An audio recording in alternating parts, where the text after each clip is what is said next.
আমার নবী এমন একজন নবী, নবী মদিনায় থাকা অবস্থায় 27টা যুদ্ধ করলো। এর মধ্যে উহুদের যুদ্ধ হলো সবচেয়ে বড়। উহুদের যুদ্ধে নবীর দান্দান মোবারক শহীদ হয়েছে, আপনারা সবাই জানেন। নবীর দান্দান মোবারক যখন শহীদ হলো গো, মালিক বিন সিনান দেখে সহ্য করতে পারে না। এবার নবীর কাছে গিয়ে নবীর লোহ মোবারক বন্ধ চষতে শুরু করলেন। আমার নবী একটা ডাক দিয়ে বললেন, রে মালিক বিন সিনান, রক্ত বক্ষণ করো না, রক্তগুলো জমিনে ফেলে দাও। মালিক বিন সিনান ডেকে ডেকে বলে, ইয়া রাসূলুল্লাহ, ইয়া হাবিবাল্লাহ, নবী গো, আল্লাহর ইজ্জতের কসম করে বলছি গো নবী, আপনার একটা ফোঁটা রক্ত উহুদের জমিনে পড়তে দেব না। এই কথা বলে বন্ধু নবী রক্ত মোবারক চষতে শুরু করলেন। নবী রক্ত মোবারক চষতে চষতে চষতে চষতে শেষ রক্তের ফোঁটা যখন চষা শেষ হলো গো, নবী গোটা পৃথিবীর মানুষকে জানিয়ে দিল, তোমরা জান্নাতে যদি কোনো মানুষ দেখতে চাও তাহলে মালিক বিন সিনানকে দেখে নাও। আপনার আমার রক্ত খাওয়া চামড়া খাওয়া হারাম। নবীর রক্ত খাওয়ার কথা, রক্ত মোবারক খাওয়ার কথা কোরআনে আছে, হাদিসে আছে? কেউ কি আল্লাহ কি কাউকে বলছে যে নবী রক্ত মোবারক খাও? বলে নাই। কোরআন হাদিসের কোথাও সেই নির্দেশ আল্লাহ দেয়নি, কিন্তু প্রেমের কারণে সে নবীর সম্মান করেছেন, মর্যাদা দিয়েছেন। তার বডির জন্য জাহান্নামের আগুন হারাম হয়ে গেছে। নবীকে সেই রকম ভাবে ভালোবাসতে পারলে, এখানে আমার মা বোনেরা আছে, আমি ঢোকার সময় দেখছি, আমি আমার মা বোনদেরকে বলল, নবীকে যদি সম্মান দিতে হয় এমন ভাবে সম্মান দিবেন গো, যেইভাবে সম্মান দিলে সর্বোচ্চ সম্মান দেওয়া হয়। বন্ধু উহুদের ময়দানে যখন যুদ্ধ হলো, নসেবার কাছে খবর আসলো নবী শহীদ হয়ে গেছে। নসেবা দুনিয়াদারির কোনো খবর নাই রে।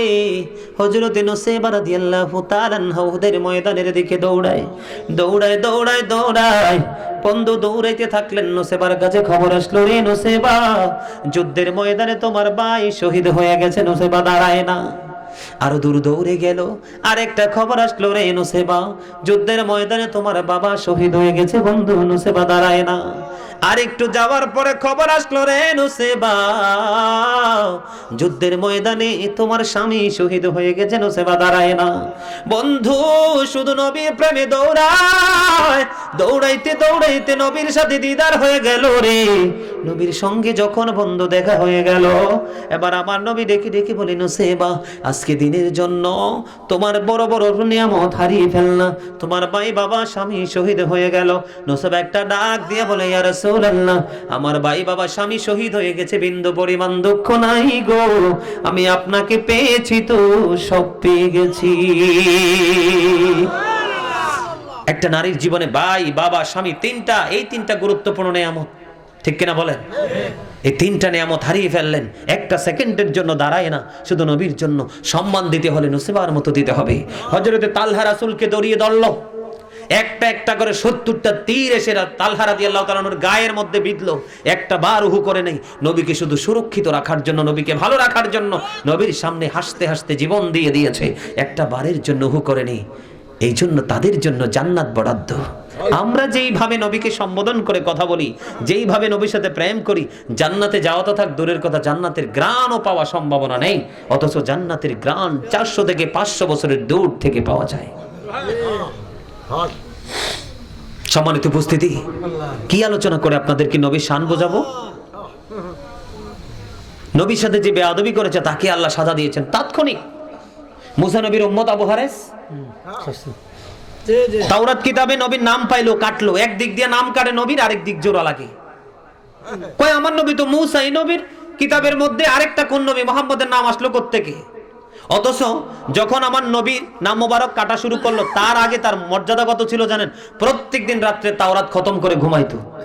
মুসা নবী উপরে শুইতো আর আবু হারেস নিচে শুইতো। আল্লাহ ডেকে ডেকে বলে, মুসা রে, ও মুসা, তুমি উপরে ঘুমাও আর আবু হারেসকে নিচে শুইতে দাও। আমি আল্লাহর কাছে ব্যাপারটা বেশি ভালো লাগে না। বলে, হুজুর রহস্য কি? মুসা নবী না, না মুসা নবী না রে। এই যে খতম দিতেছে, এ টু জেড কমপ্লিট করতেছে, বন্ধু আমার নবীর নাম মোবারক উচ্চারণ করতেছে। এই কারণে আবু হারেসের মর্যাদা এত বেশি বন্ধু বেড়ে গেল। হঠাৎ করে তার মধ্যে নোংরামি তৈরি হলো। আমার নবীর কিতাবে আরেক নবীর নাম কেন একদিক দিয়ে কাটে আরেক দিক দিয়ে জোড়া লাগে, একদিক দিয়ে কাটে আরেক দিক দিয়ে জোড়া লাগে। কাটতে কাটতে সর্বশেষ আমার নবীর নাম মোবারক যখন কাটা শেষ হলো, সঙ্গে সঙ্গে আবু হারিস গোল হয়ে যায়। নাউজুবিল্লাহ। এবার মুসা নবীর কাছে আসলেন, নবী গো মাফ করে দেন। কয় কি হইছে? কয় আপনার কিতাবের মধ্যে একটা নাম পাইলাম যে মোহাম্মদ নবীর নাম কাটটা দিলাম। কয় রে আবু হারিস, তুমি কত বড় অন্যায় করেছো। ওই যেই নবীর নাম তুমি কাটছো, যেই নবীর সাথে বেয়াদবি করছো, ওই নবী না হইলে আমি মুসাও তো হইতাম না। আমাকে মাফ করে দেন। কয় আমার কোনো ইখতিয়ার নাই। আছেও? কয় আমার কোনো ইখতিয়ার নাই, আমি মাফ করতে পারবো না।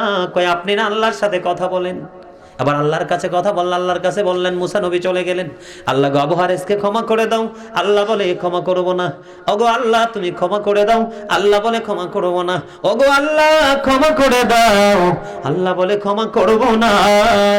এবার বন্ধু মুসা কালিমুল্লাহকে আল্লাহ রাব্বুল আলামিন শক্ত ভাষায় বললেন, মুসা আমি তোমাকে কালিমুল্লাহ উপাধি দিয়েছি, তোমার সাথে কথা বলছি তাই কালিমুল্লাহ হয়েছো। সাবধান, আর একটা বার যদি তুমি আর্গুমেন্ট করো, আমি তোমাকে নবীদের দপ্তর থেকে নামাইতে বাধ্য হব। জোরে জোরে বলেন না সুবহানাল্লাহ। আমার নবীর মর্যাদা শান বন্ধু এত মহান।